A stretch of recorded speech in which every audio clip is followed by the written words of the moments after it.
As you can see around us today, we've got some bits of wood that on face value probably look to a lot of people to be a load of old rubbish. And in some ways this video has got a bit of a theme to it, and it's based on the saying that one man's rubbish is another man's treasure.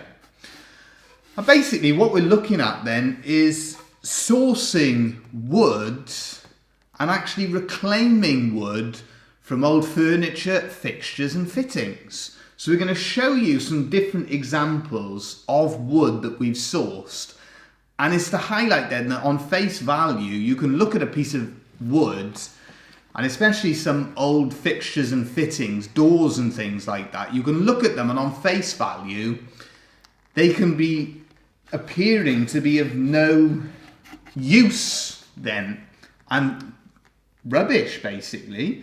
But in reality, we've found over the years that you can source some really nice timber. Starting with this one here, it's actually got it on the back there, Tuscany solid cherry, and we're looking at one another as to where this came from. The only thing I can think is, did you buy this? Would this have been bought in, say, a job lot down in one of the auctions? It could have been a furniture sale. It could be a panel of a piece of old furniture or something like that. But it's beautiful wood, and that's a beautiful little panel that we'd be able to use. Fantastic wood in that, so a good example. Reclaiming and recycling wood then, it's not as straightforward as just getting any old wood and using it. We're working in hardwoods, so we need good quality timber. And this piece here that Dad's holding is a good example as well, how even people like ourselves who got a fair amount of experience working with wood can actually come unstuck to a degree, because this was a piece that we bought, wasn't it? Yeah. It's even got the sale number on. Yeah. This was bought in a sale, and the sale room was extremely dark, and so I didn't really have a chance to have a good look around, and I ended up with this bit of old table then. But of course, on face value, it looked good. It looked the business, and also as well, when you're in sales, you only have a limited amount of time. Yeah. I think see there's a bit of a mould on there as well, and so it for all the world at the time it just looked like a piece of nice piece of oak. But then once we got out of the sale room, we realised that what we'd gone and bought was a piece of ply basically. Yeah. So we've just shown you, because it's a good example that, you know, everybody gets it wrong from time to time, and sourcing wood like this, sometimes you're going to get it wrong. Now the two big pieces of wood that we got on the side there, this one here, and we show it to you more closely, we still got the handle on there, and I had a bit of a shock when I picked this piece of wood up because of the weight of it. But that one there, that's a piece of mahogany, I'm thinking, and that's been obviously used as an external door. We've still got the door handle in; it's still got the key in the lock. But that will make some really nice spoons. And again, it's things that people don't want. And when you speak to different companies, quite often they'll say, "Well, we're glad to get rid of it." So it's a cheap way to source the woods. But it's a form of recycling, so that is why we define ourselves as an eco business, is because we source our wood in these ways. Interesting piece with this. Yeah. It is heavy, isn't it? Yeah, it is. I'll hold the other end. If you actually look at the bottom part, you can see it's not actually rotten at the bottom, but you can see it's that's the bottom part of the door. Yeah. A lot of moisture was in it. But being mahogany, it resists it, but obviously put the people off, and you can see it dowel, so probably made in the 1960s or 70s, and I would guess that somebody probably put a new plastic double glazed door to replace this, because you can see this was just a single glazed door and a panel. A single panel. So they probably renewed this door using plastic and probably put double glazing in it.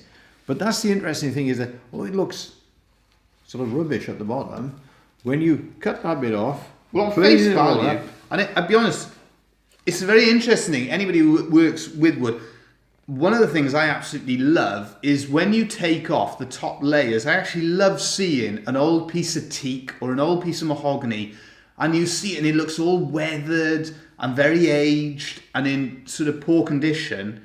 And it's absolutely brilliant then to put it through the planer and to see the original colour and the original character of the wood come back out. That is actually one of my favourite parts of the process. This one here, I'm thinking that was given to us. That was a piece of walnut furniture, and that's got lovely Again, you can character see this in it. mould you can at the see, top. Yeah, you can see that edging on that one there. and a lot of these pieces, you know, to repair them, it's going to take a lot of work to repair them, and some of them go out of fashion, so people no longer want them. And basically what happens when it comes to buying furniture in the sale, we're basically buying what everybody else doesn't want. Yeah. So all of the furniture that the antiques dealers want and all of the different ones that are trading, they'll pay far more for it than we will. But then there's furniture that just isn't, as Dad was saying, it isn't desirable, it isn't wanted. And then we bid on those. And quite often, you know, if they don't want them, you're not bidding against anybody, so you can get them for reasonable prices. Another piece of wood here, another type of mahogany, not as good a quality mahogany, that one there, but again, a substantial piece of wood. And looking at that one there, what would that have been? Is that a... Again, that's another door. It's another door. It's the bottom rail of a door. There we are. Because you can see... see. It's the middle rail. Because you've got a mortise there, so that would have been a panel door, middle rail. People will turn up with wood on the back of a wagon and just drop it off because they know that we want it, they want to get rid of it, and they bring it to us. Yeah. So it's always worth putting the word around your local community that you're looking for wood. You'd be amazed what people don't want. This one here, for instance, I mean, it's a piece of oak, and it's what I would call a piece of wild oak, actually. Beautiful character in You it. can see it was an old bureau. That's where it would have been locked. But lovely grain on that wood.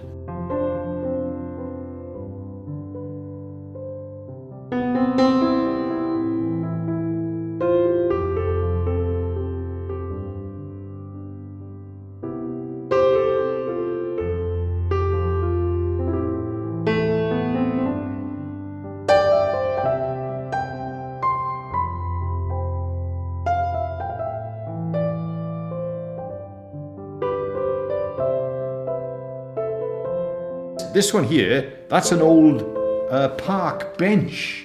Right? Okay, so that was out in the weather. The joints went on it. So they had to buy a new bench, they did. Instead of repairing it, the joints had gone rotten, but the timber, another piece of mahogany. Yeah. And that's what happens sometimes, is where we had loads of timber came in from box windows and they hadn't been installed correctly. They'd gone a little bit rotten in the corner, but they'd had to pull the whole shooting match out and start again. Yeah. The rest of the timber was fine, so we used it. The sill, though, you mentioned, there's a story with that one there, yeah? Yeah, what a lot of people probably don't realise, with the old windows, they often bought windows, and the bottom sill would be a hardwood. Yeah. Sometimes they'd use kerowin, which again wouldn't be suitable. Very splintery, isn't it? A lot of splinters with kerowin. If you come across kerowin when you work it, you'll always know, because it's very peppery smell when you saw it. But a lot of the sills, they'd have, if you were doing a hardwood window, you'd have sapele, and sometimes a cheaper sort of mahogany on the rest of it. And that's where we've sourced a lot of good wood, sapele and different things like utility from the sills of windows and doors even. And that one in particular, I think it's well over 6 feet long. And so that, you think how many love spoons you're going to make out of that piece? It is a bit of extra work because you've got to break it all up and things like that. But it's amazing how nice some of the wood is that people just don't want. There we are. Hopefully that's a little bit of an insight for you. Don't forget, if you've got any comments, if you've got any questions about wood carving, sourcing wood, how to make different spoons, feel free to put them in the comments section below. Don't forget to subscribe. And we'll be back again soon with more videos.